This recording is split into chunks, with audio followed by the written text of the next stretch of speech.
This is an examination of the hidden human condition. This is the Hidden Killers Podcast. With Tony Brueski. Joining us right now, Hidden Killers contributor and former FBI Special Agent Jennifer Coffindaffer.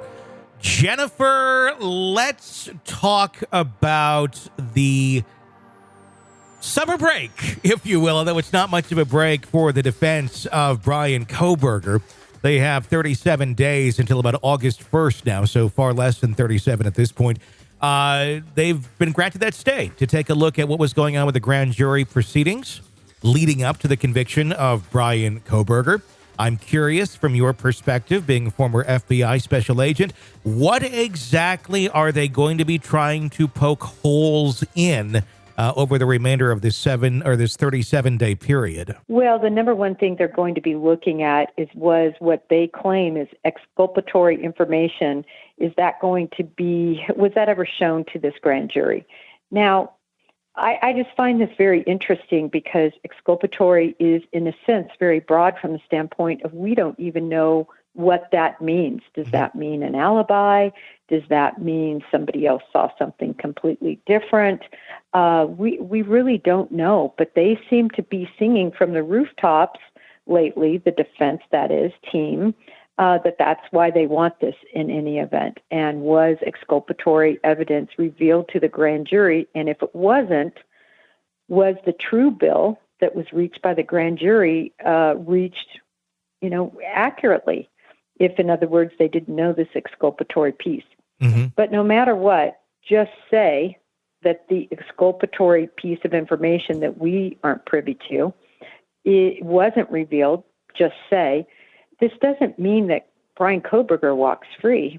What it could possibly mean is that they would reconvene another grand jury, and that piece of evidence would also be admitted along with all the other evidence they already admitted to the grand jury.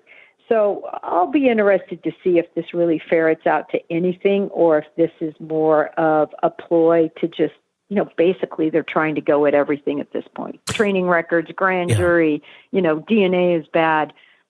That's what I'm starting to smell here. That's what I'm looking at, too. If they have this exculpatory piece of evidence, what is holding them back from getting it out there as quickly as possible to free Bryan Kohberger if it's that truly groundbreaking? And then why would you be spending time and effort and resources going into the police training records and trying to poke holes in all these other things at the same time if you have this, this silver sword that's going to get him out?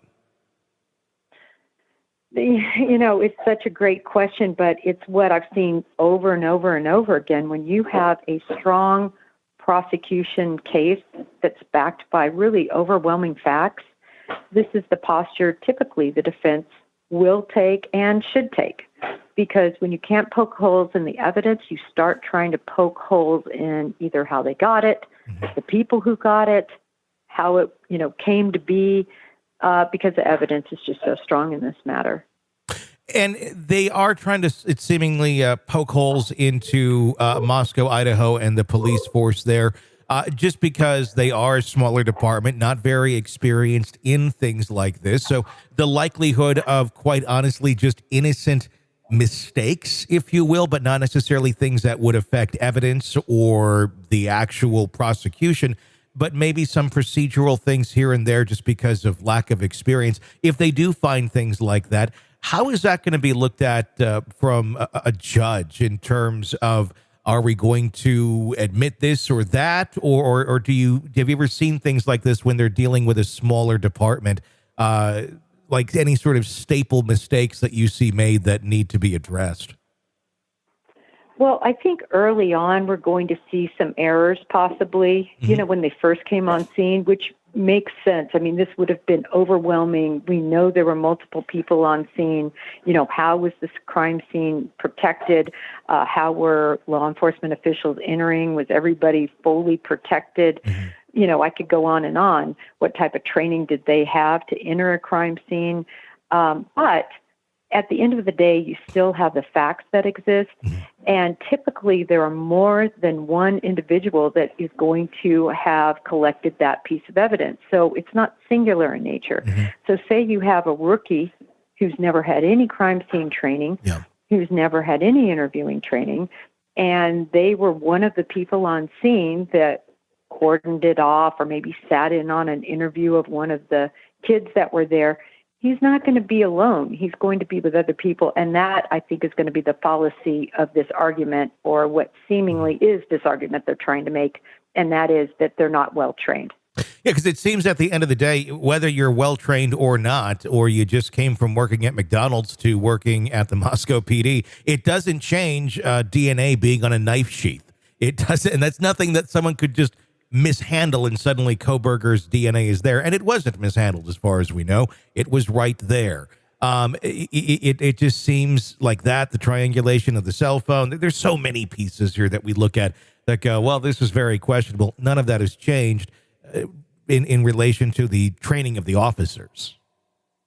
Right. It's really a rabbit hole, but it's normal. The defense is going to continue to go down various rabbit holes because they want to get the jury looking down rabbit holes where they lose focus on the meat and potatoes of this case, which are the facts. And the facts are very solid.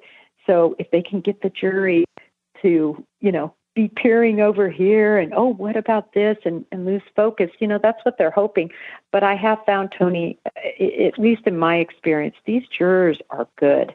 They're in the community. They have common sense. They can see what's happening, and typically it doesn't fly.